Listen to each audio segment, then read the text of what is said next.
আসসালামু আলাইকুম। কেমন আছেন সবাই? আশা করি ভালো আছেন। আজকে আমি এসেছি মথুরাপুর পশুহাটে। আপনারা মথুরাপুর পশুহাটের দৃশ্য দেখতে পাচ্ছেন। এই হাটটির অবস্থান দৌলতপুর থানার মথুরাপুর এলাকায়। তো এখানে সুন্দর সুন্দর বাছুর উঠেছে। যারা পোষার জন্য বাছুর গরু কিনতে চান তারা চলে আসতে পারেন। এই হাটটি সপ্তাহে ২ দিন বসে, শুক্রবার এবং মঙ্গলবার। তো এখানে ব্যাপারীরা বাছুরের খুব সুন্দর যত্ন করছে, ঘাস বিছিলি খাওয়াচ্ছে।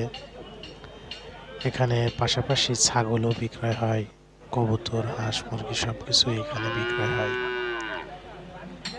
তো আপনারা যারা গরু কিনতে চান, ছাগল কিনতে চান, তারা চলে আসতে পারেন মথুরাপুর পশুহাটে। এখানে একজন ব্যাপারী অনেকগুলো ছাগল নিয়ে দাঁড়িয়ে রয়েছে। এখানে যে গরুটি দেখতে পাচ্ছেন এটা সম্ভবত মাংসের জন্য বিক্রয় হবে। এখানে আরো কয়েকটি গরু রয়েছে। তো সবাই ভালো থাকবেন। আসসালামু আলাইকুম।